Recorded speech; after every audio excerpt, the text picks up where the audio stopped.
Tnieda proġett ta' immaniġjar ta' flus bħala parti mill-programm ta' tagħlim alternattiv għal studenti b'diffikultajiet fit-tagħlim.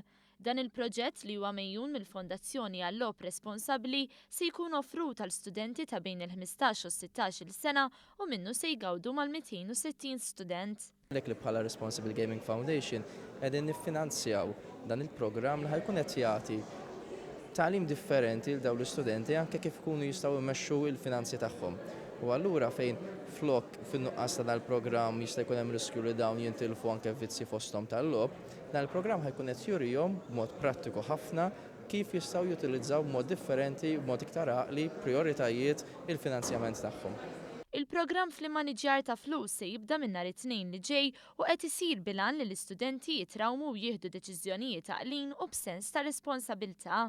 Il-project leader Joanna Zammit fissret kif l-importanza ta' dan il-proġett hija li s-suġġetti varji jaħdmu jitfit f'sinerġija waħda bejniethom.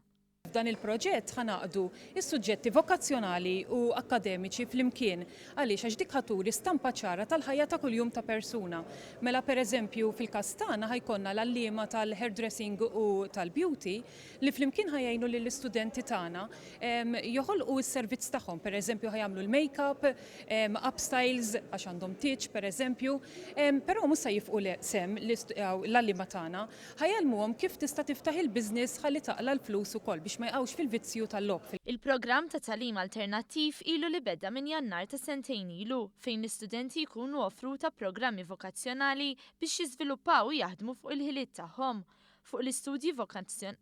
Fost l-istudji vokazzjonali hemm dawk fl-inġinerija, fis-servizzi u anke fil-performing arts. Dan tal-immaniġjar tal-flus se jindirizza l-pressjoni mill-ħbieb u l-konsegwenzi anke tal-użura, l-importanza ta' tfaddil u joħloq ukoll kuxjenza akbar dwar l-obbligi lejn il-pajjiż u l-kontribut taċ-ċittadini.